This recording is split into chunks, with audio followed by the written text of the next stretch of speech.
selon moi, le premier point qui est vraiment important à comprendre, c'est l'illusion dans laquelle on est plongé en permanence, simplement parce que toi comme moi, on a sûrement lu le livre de Cal Newport qui s'intitule Deep Work, et en fait, on a été un peu bercé par ça depuis quelques années, à se dire qu'en fait, il fallait absolument qu'on soit dans le deep work en permanence. Alors, il y a eu plusieurs méthodes, hein. Il y a eu énormément de gens qui sont passés par le Pomodoro. Après, il y a eu des blocs plus ou moins longs, 90 minutes, 120 minutes, etc. Certains disent que les blocs courts sont intéressants. Moi, je fais plutôt partie de ceux qui pensent que, justement, quand on utilise le Pomodoro et des techniques qui sont plus ou moins court terme avec un système de récompense qui est assez rapide, en fait, on entretient un système qui fait que on est plus dans, euh, je dirais, dans l'attente en fait, de récompense et dans ce besoin irrépressible d'arriver vite, vite, vite aux 25 minutes, plus que dans une réelle intensité d'action, sachant que il y a je ne sais plus comment s'appelle cette femme, elle s'appelle Gloria Marx, qui avait sorti une étude à l'époque qui disait qu'en gros, le cerveau était interrompu.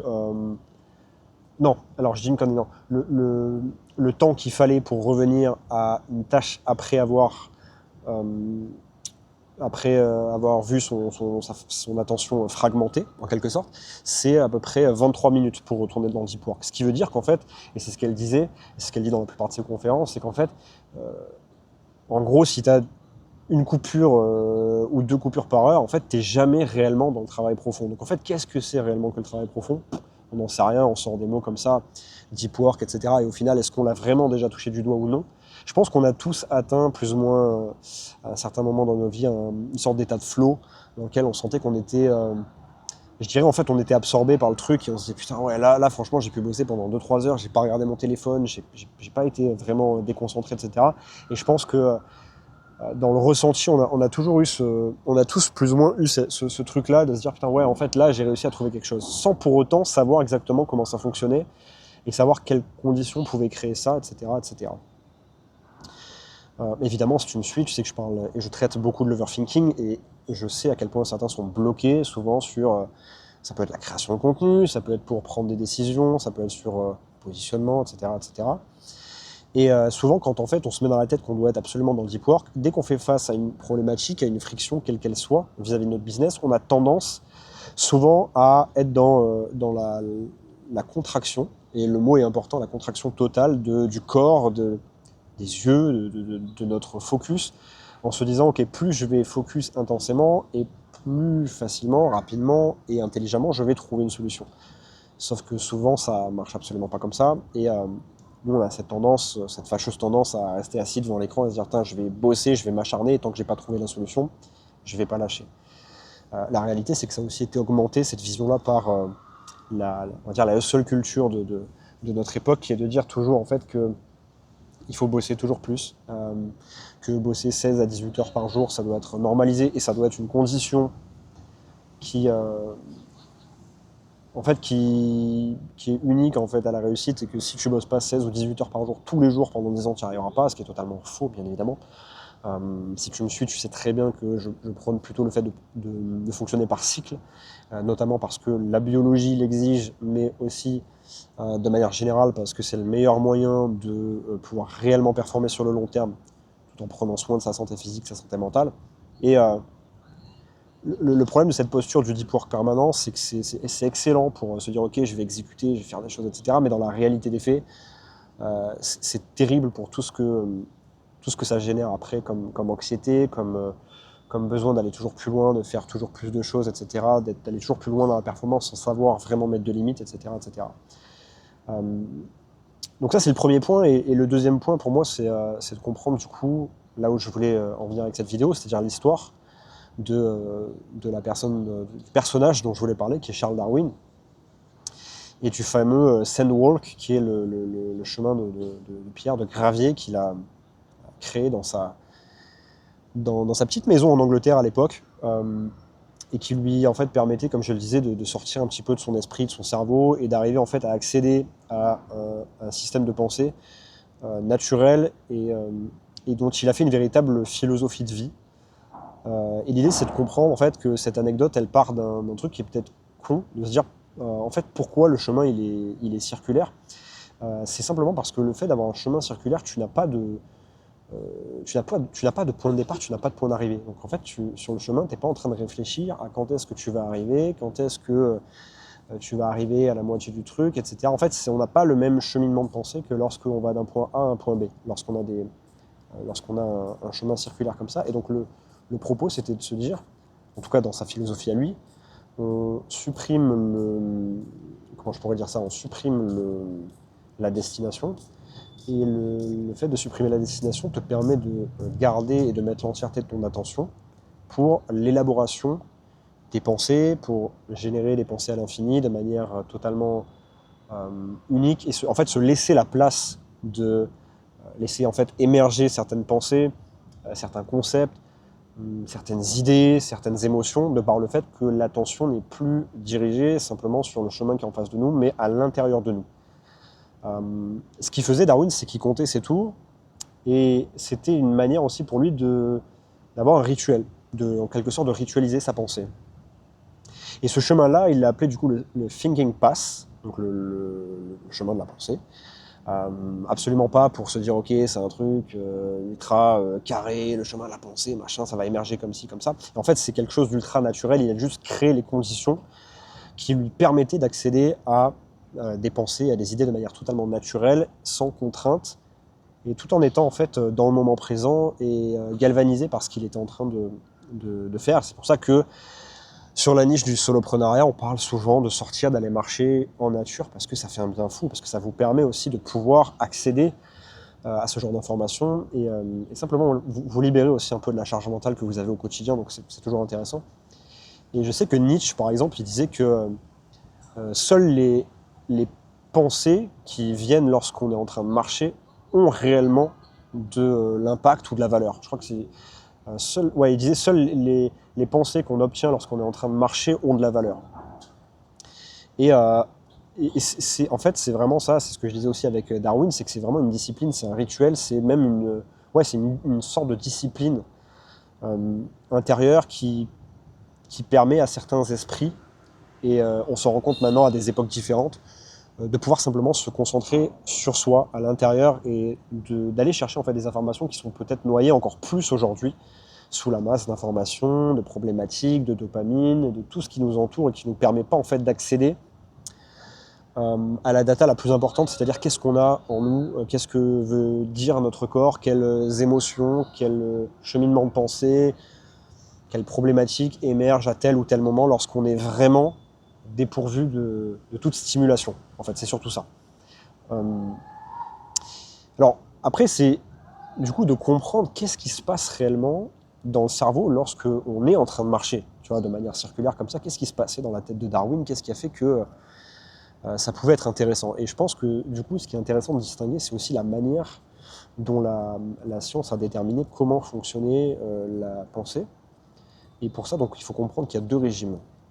Donc il y a deux régimes de pensée. Il y a un peu ce que je disais tout à l'heure, le régime de la contraction.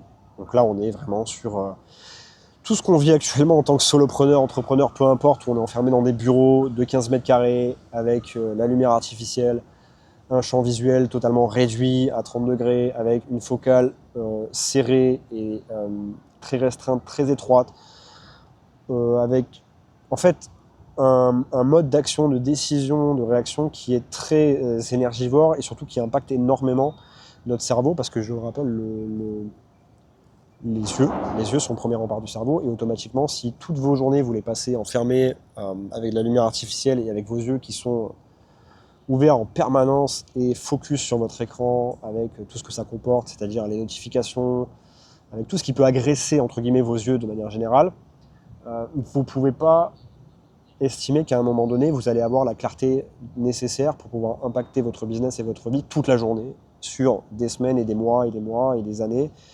en restant tout le temps dans ce mode de fonctionnement où vous êtes sans cesse focus sur un écran à 30 cm de vous, parce que c'est biologique, on a besoin de la lumière naturelle, on a besoin de réguler nos rythmes circadiens, on a besoin de ne pas être sédentaire, on a besoin de bouger, on a besoin de mouvement, on a besoin de se confronter au réel, etc., etc., etc. Et c'est pour ça que le mode contraction, et ça va aussi avec la posture, le fait d'être tout le temps assis, potentiellement d'avoir les épaules en avant, d'être contracté. On s'en rend pas compte, peut-être que toi aussi, si tu m'écoutes maintenant, tu t'en rendras compte lorsque tu travailleras, mais souvent, en fait, on a les épaules en avant, on coupe la respiration, parce que des fois, on est tellement intensément pris dans le truc qu'on vient même à bloquer notre ventre, à serrer la sangle abdominale, et on respire même plus, donc on oxygène plus notre cerveau, et en fait, on arrive dans un système où on est complètement contre-productif, et en fait, on se génère des véritables problématiques, parce qu'en fait, on envoie des signaux à notre corps et donc à notre cerveau, où en fait, on doit être dans l'hypervigilance constante et dans le stress permanent, donc on peut pas aller bien, on peut pas, sur le long terme, espérer ne pas avoir d'angoisse, ne pas avoir de contraction et, et, et d'effet en fait sur le système nerveux, etc. Et ça, ça fera aussi le sujet d'autres vidéos au niveau du système nerveux, mais on se doit aussi aujourd'hui de prendre en compte notre environnement et notre manière de fonctionner pour vraiment améliorer notre énergie, notre santé et se purifier en quelque sorte mentalement. Je pense que c'est assez important de prendre en compte ça. Et du coup, donc ça, c'était le premier régime de pensée, donc la contraction que la science a défini. Le deuxième, qui est du coup intéressant à avoir en alternance, c'est l'amplitude. Et là, donc, on a la marche, on a le fait d'être dehors, on a le fait d'avoir ce que je raconte en fait sur mon compte Twitter depuis des mois et des mois, c'est-à-dire qu'on est dehors, on a un champ visuel qui est élargi à 180 degrés, on a de la forêt, on a des éléments naturels, on a des perspectives, on a un champ visuel qui est éclairé de manière, encore une fois, naturelle, on a le soleil, on a de la périphérie en fait, on a nos yeux aussi qui se relâchent, parce qu'en fait quand on est constamment les yeux contractés sur un écran à 30 cm, on ne peut pas espérer que le cerveau puisse élargir ou redimensionner sa manière de fonctionner, d'analyser, de raisonner si on est tout le temps contracté, parce que logiquement, notre cerveau est neuroplastique, il va s'adapter aussi à la manière dont on travaille et aux répétitions, aux actions qu'on fait tous les jours. C'est pour ça que c'est intéressant d'aller dehors, et quand on parle de repos et de récupération, la récupération visuelle est ultra importante.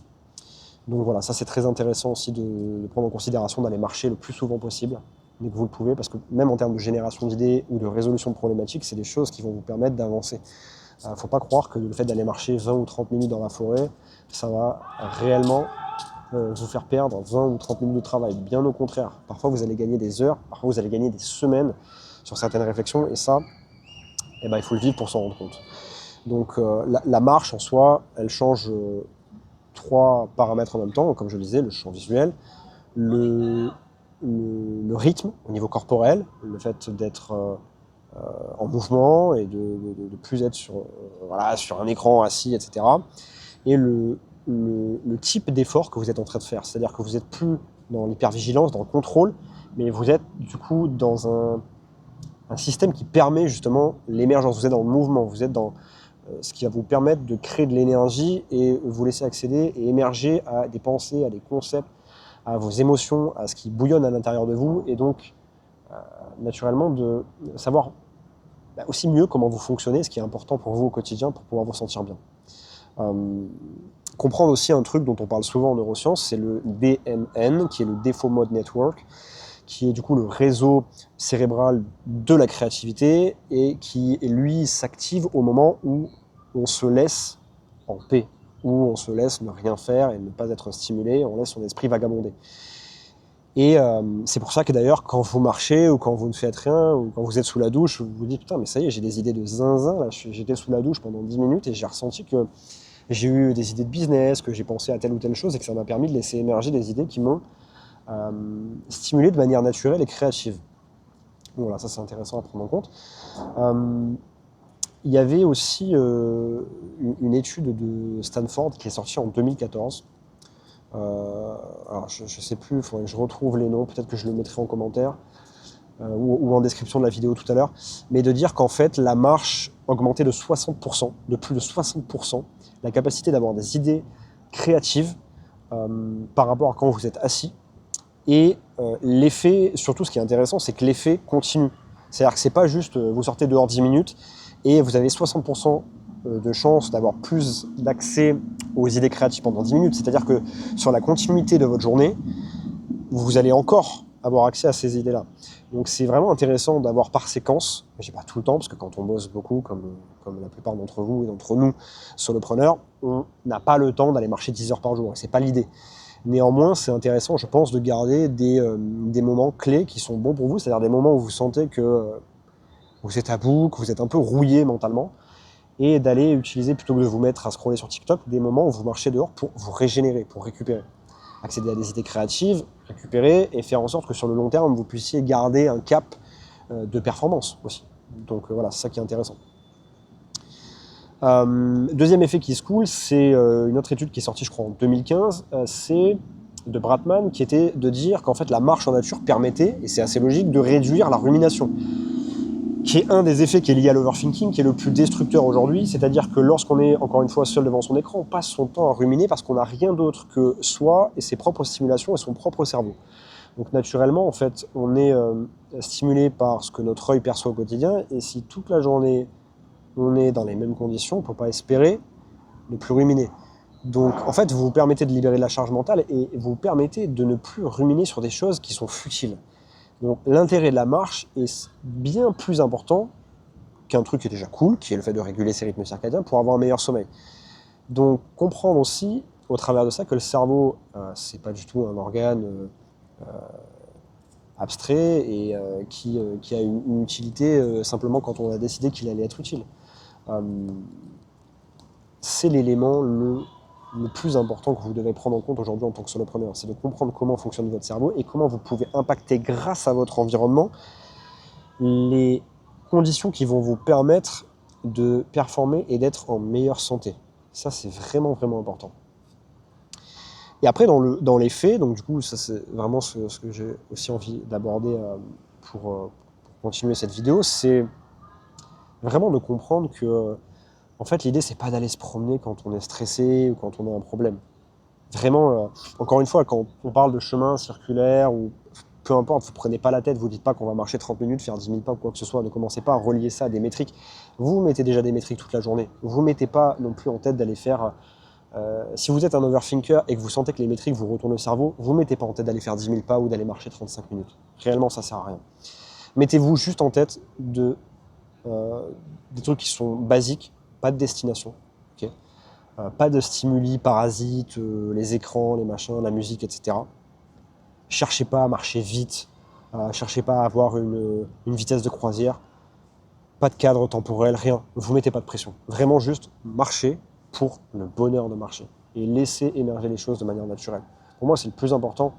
Comprendre encore une fois que ce que vos yeux vont absorber au moment où vous allez marcher, c'est ce qui va ensuite impacter directement votre cerveau et donc vos capacités cérébrales et vos capacités physiques aussi par la suite, parce que régulation du rythme circadien, parce que vous allez reposer vos yeux, parce que vous allez accéder à des informations, à des émotions, etc., auxquelles vous ne pouvez pas accéder quand vous êtes sans cesse devant votre écran. Et donc en fait, ça n'a que des atouts. Ça n'a que des atouts et l'idée c'est encore une fois d'inclure ce régime de pensée qui est l'amplitude et qui permet justement de créer des associations, qui permet de laisser place à la créativité, si vous êtes un esprit justement créatif qui est dans l'arborescence et qui aime justement, autre sujet qu'on travaillera, créer des choses ou avoir des activités récréatives qui vous font du bien, comme le mind mapping, le dessin ou que sais-je encore, de la musique, etc. Vous allez aussi vous laisser la possibilité de retrouver l'envie de faire ces choses-là quand vous allez marcher. Parce que vous allez retrouver des envies, vous allez retrouver des besoins, simplement parce que vous allez laisser émerger ces besoins à ce moment-là. Vous n'allez pas être compressé et contracté par tout ce que vous vous mettez comme charge au quotidien. Donc c'est aussi ça qu'il faut aller chercher. C'est ne pas de vouloir changer de personnalité ou d'identité à tout prix. C'est déjà essayer de changer l'état dans lequel vous êtes pour... essayer de changer l'état par une action qui est constructive et qui va amener de l'amplitude et qui va vous permettre de changer votre système de pensée. Pour moi, ça, c'est quelque chose qui est vraiment intéressant. Comprendre aussi que je pense que ce qui est intéressant de comprendre, c'est que la qualité des pensées dépend aussi du coup, ce que je disais, c'est vraiment des conditions dans lesquelles ces pensées-là peuvent naître. C'est vraiment important. encore une fois, l'amplitude, le champ visuel, l'espace, la périphérie, le fait d'avoir des éléments naturels autour de vous, peut-être de rencontrer aussi des gens dehors, d'avoir du lien social, ça va vous nourrir. C'est vraiment, c'est comme le fait de bien manger, de bien dormir, de bien boire. C'est la même façon de se nourrir. C'est la même chose que lorsque vous regardez les réseaux sociaux et que vous vous baisez le crâne parce que vous regardez que des trucs anxiogènes. Donc sortir de la contraction et aller vers l'amplitude. Pour moi, c'est vraiment ce qui peut vous permettre de comprendre déjà qu'est-ce que c'est que le Thinking Pass et qu'est-ce qui peut vraiment être important pour vous permettre de passer un step dans vos business et dans vos vies de manière générale pour stopper l'overthinking. Encore une fois, comme je le disais au début, moi, c'est un de mes sujets de prédilection, c'est de parler de l'overthinking. Et quand on a des outils à disposition qui sont totalement gratuits comme la marche, en fait, il ne faut absolument pas s'en priver. Il ne faut pas s'en priver. Aujourd'hui, c'est essentiel que vous compreniez que le fait d'aller sur TikTok, de scroller ou de vous gaver d'informations où vous avez la sensation de vous reposer, de vous détendre, alors que vous êtes juste en train de vous anesthésier avec des conneries, ça va simplement accélérer et accentuer tous les problèmes que vous avez quotidiennement, que ce soit du stress, que ce soit les angoisses, que ce soit même des ressentis au niveau physique, où vous allez sentir vraiment des contractions, le cœur qui accélère, des maux de tête, etc. Il faut vraiment que vous compreniez ça. Que le vrai repos, la vraie récupération passe par ces moments-là. Donc ne vous privez pas de ça. Je sais qu'on a eu tendance à croire aussi avec le salariat et avec la hustle culture dans l'entrepreneuriat que le repos était considéré comme une faiblesse ou comme quelque chose de contraire à la productivité. Et donc du coup, on s'est toujours dit qu'en fait, on était un peu des moins que rien ou des faiblards si on prenait des pauses. Or que non, c'est une condition sine qua non à votre réussite, c'est une condition sine qua non à votre bien-être et une condition sine qua non à vos performances. Donc vous ne laissez pas embrigader aussi par la vision de la hustle culture et toutes les conneries qu'on peut entendre sur Internet. Et déstressez-vous. Il n'y a pas besoin de bosser 18 heures par jour. Il n'y a pas besoin d'avoir des métriques dans tous les sens et d'en faire des ultra-objectifs qui nous prennent la tête et qui nous baisent le cerveau. Détendez-vous sur certains aspects. Gardez des invariants comme le dit Taleb, des choses sur lesquelles vous ne dérogez pas. Mais le reste du temps, laissez-vous de la flexibilité, rejetez la rigidité et voilà, ça vous permettra d'arrêter de culpabiliser et de perdre de l'énergie dans des choses qui n'ont pas de valeur et de vous concentrer sur vous-même, sur apporter de la valeur dans votre business, apporter de l'amour aussi autour de vous parce que vous allez aussi pouvoir avoir accès un peu plus à vos émotions, vous allez être plus magnétique aussi avec les gens. En fait, c'est plein d'effets qui se coulent derrière. Donc n'hésitez pas.